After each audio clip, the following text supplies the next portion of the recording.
Bagaimana agar tetap mendapatkan pahala dan ridho dari balik punggung suami? Tapi bila suami sebagai pemutus silaturahmi kepada keluarga anak dan keluarga suami akibat perselingkuhan suami.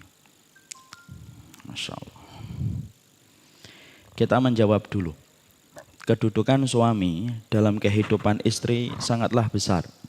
Karena surga itu identik bagi wanita dengan keridhaan seorang suami.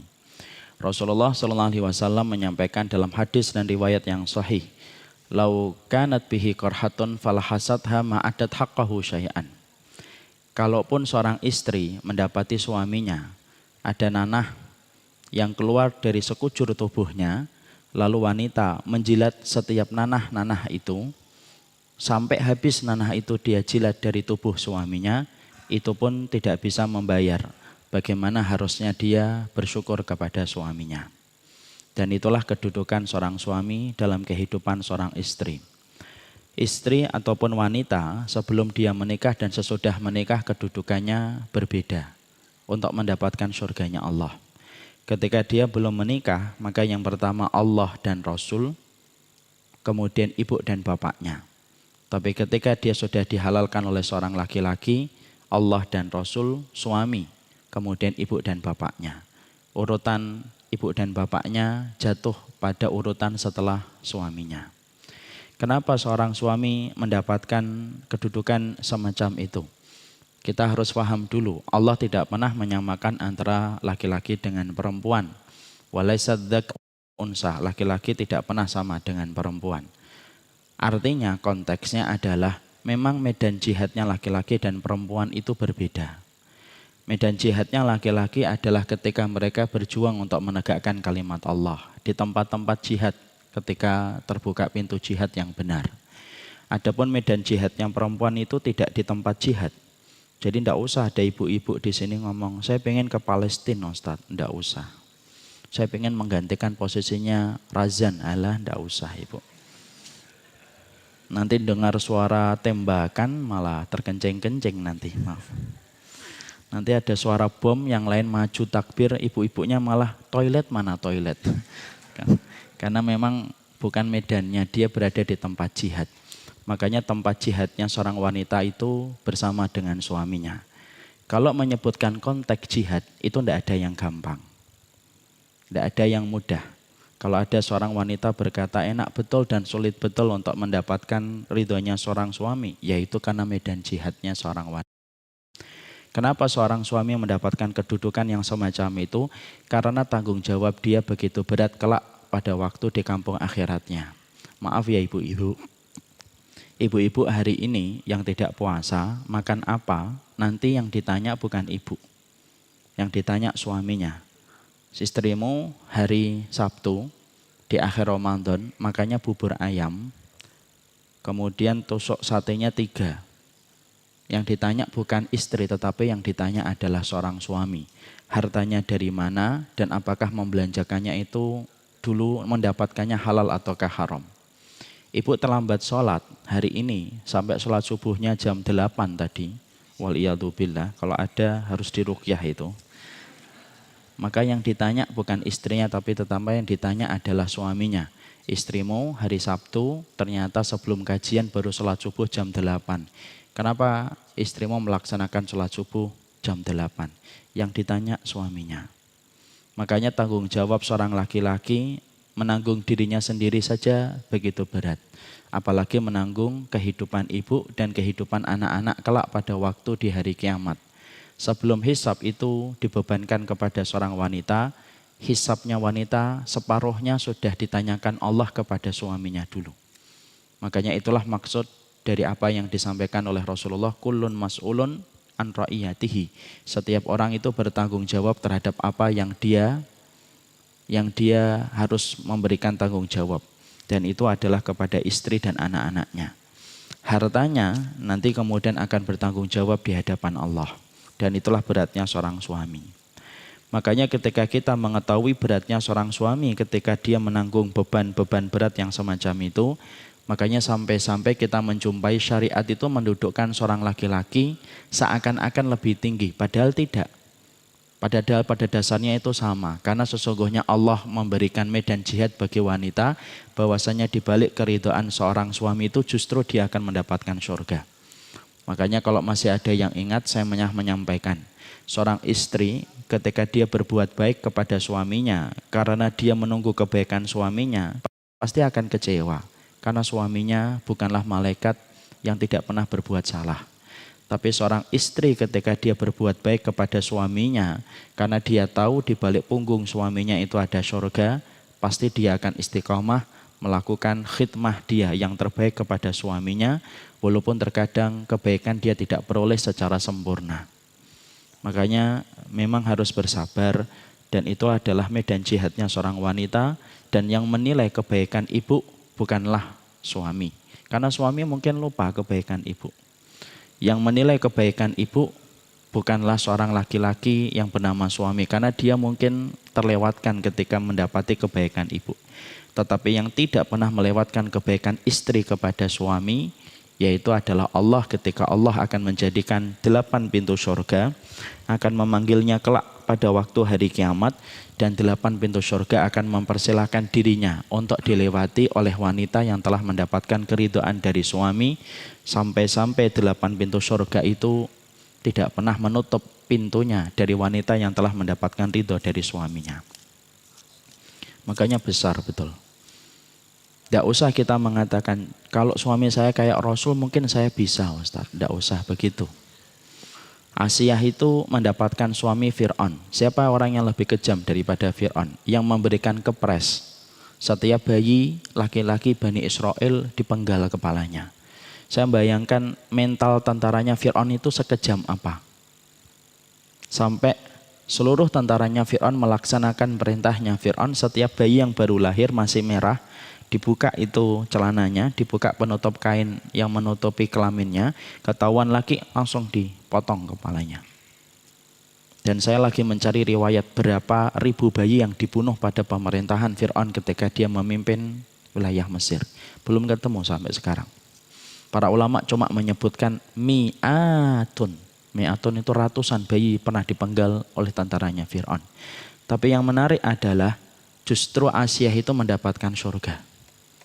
Walaupun suaminya bukan nabi, bukan rasul, bukan pengurus masjid, bukan ustadz. Suaminya Fir'aun, tapi mendapatkan surga. Karena banyak di antara wanita yang selalu berkata, lihat-lihat dulu dong suaminya. Tidak usah lihat suaminya. Adapun persoalan suaminya melakukan sesuatu, itu tanggung jawab dia dengan Allah. Kalau ibu menyadari bahwasanya di balik keridhaan suami itu adalah surga, orang yang beramal karena surga tidak terpengaruh dengan kebaikan dan keburukan apa yang dia dapatkan. Makanya kita mendapati kadang-kadang ada wanita berkata, Mas, mbok kamu kayak Rasul gitu loh.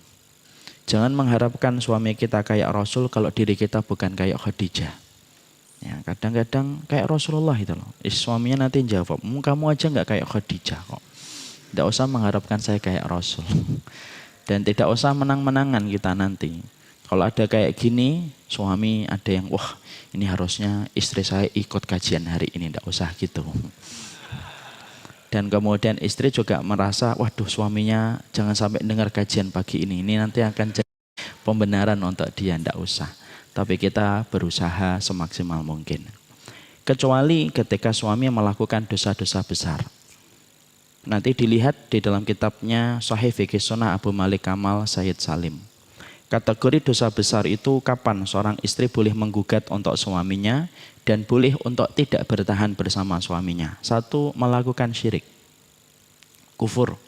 Syirik dan kufur itu contohnya apa? Entah menjadi dukun atau mendatangi dukun.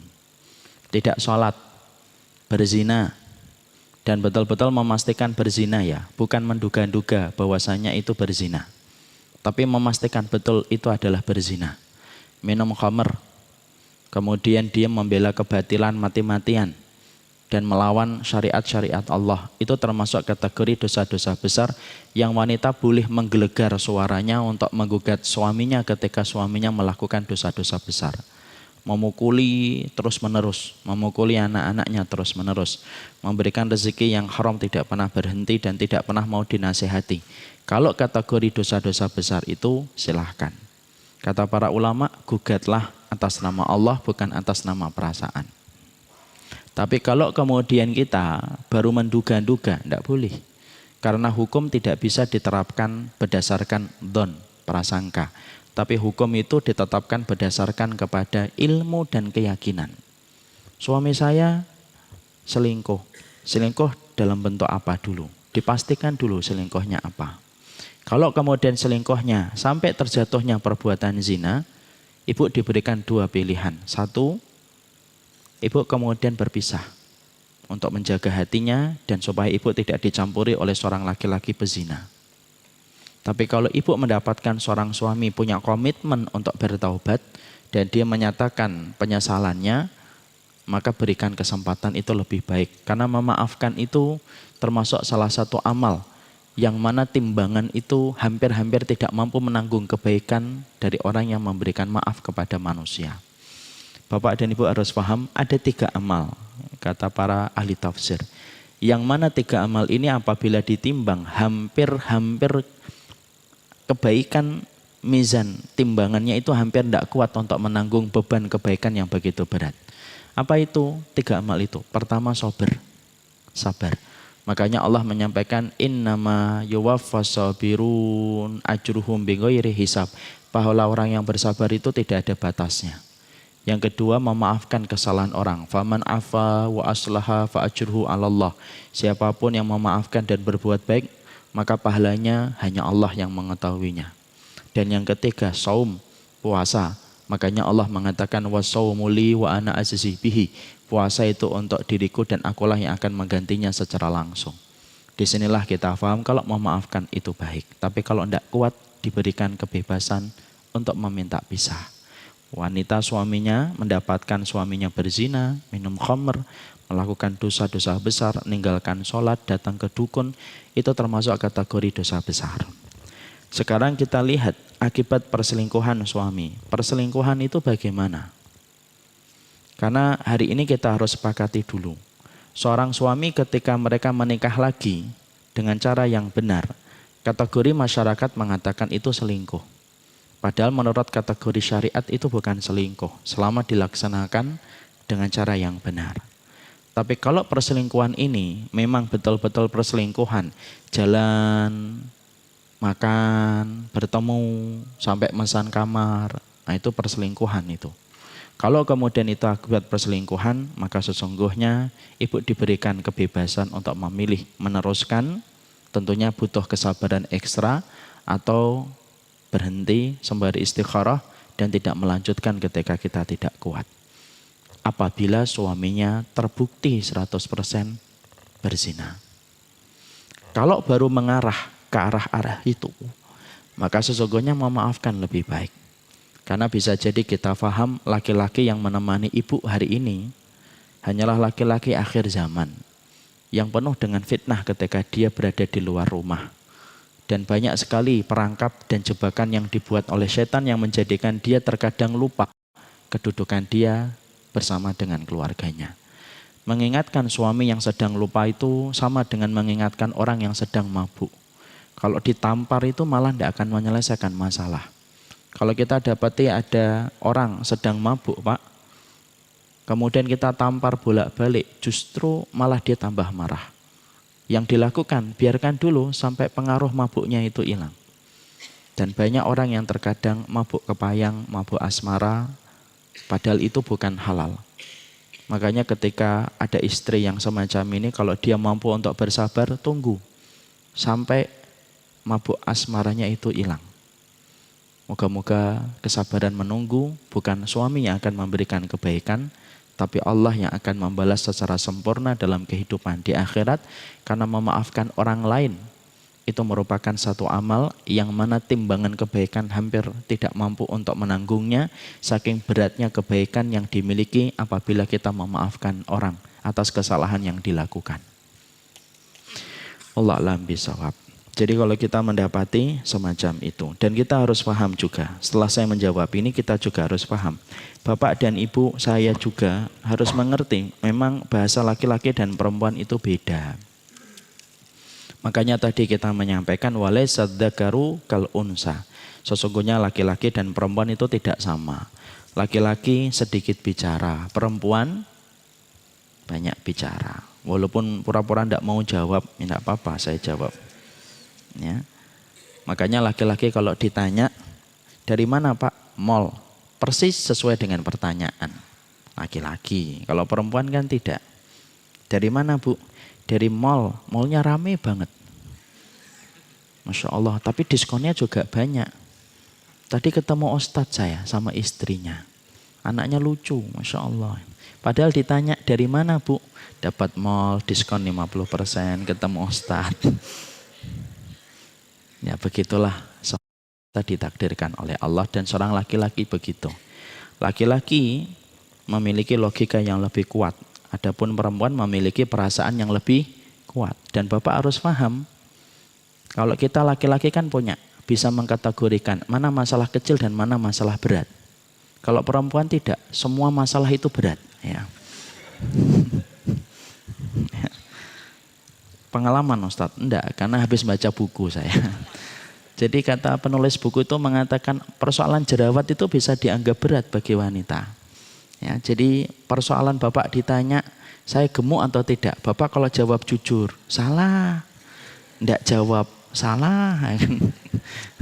Makanya banyak wanita kan kalau mau ditimbang atau menimbang dirinya itu tidak mau dilihat sama suaminya. Loh kan 67 sekarang.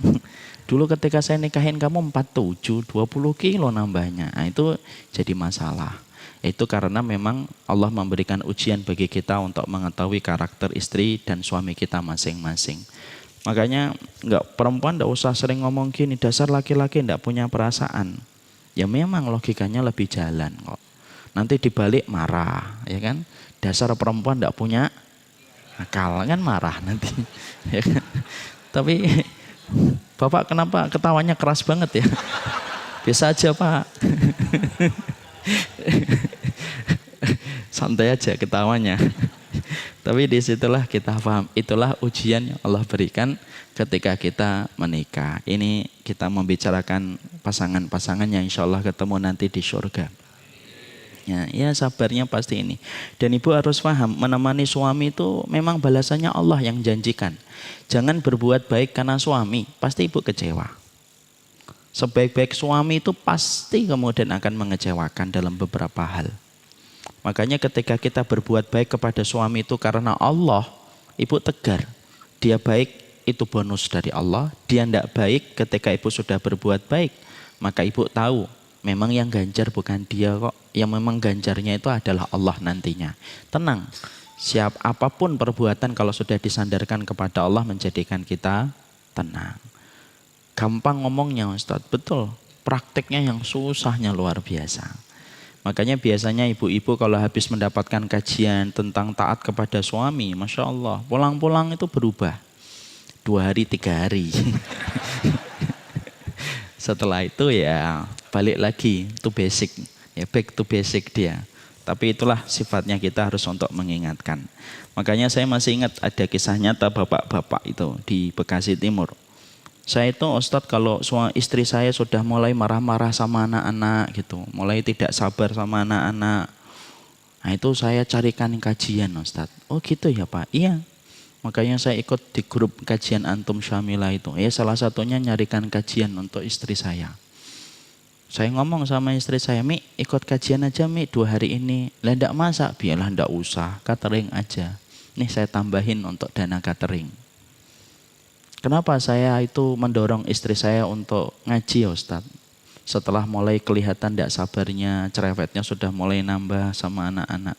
Karena habis kajian itu lumayan, betul pulang-pulang itu Masya Allah. Saya merasakan perbedaannya. Nanti 3 hari, 4 hari gitu lagi. Nyarikan kajian lagi. Padahal saya bersanda sama beliau. Padahal istrinya juga mikirnya gitu ke suaminya. Kapan ya nyarikan kajian untuk suami saya? Itulah yang kita harus pahami. Semoga Allah menjaga kita semuanya dan setiap keluarga kita akan membimbing kita menuju kepada surga. Dan tidak usah menggugat takdir, itu tidak boleh. Coba Mas dulu saya tidak ketemu sama kamu. Seringnya kan kalau pertengkaran semacam itu. Menggugat takdir itu dosa besar. Salah satu la yaqbalullahu minhum sarfan wala adlan. Ada 3 kelompok orang yang tidak akan diterima oleh Allah amalannya, baik yang wajib ataupun yang sunnah. 1, al-aq, orang yang durhaka kepada orang tuanya. 2, wal mannanu, orang yang suka mengungkit-ungkit pemberian. Dan yang ketiga, mukadzibun bil qadar, suka mendustakan takdir. Jangan sampai kita kemudian mikir, coba kalau saya dulu nikah sama dia, enggak usah gitu. Itu merupakan bisikan syaitan. Dan itu mendustakan takdir, dan orang mendustakan takdir berpotensi amalnya yang wajib dan yang sunnah akan terhapus.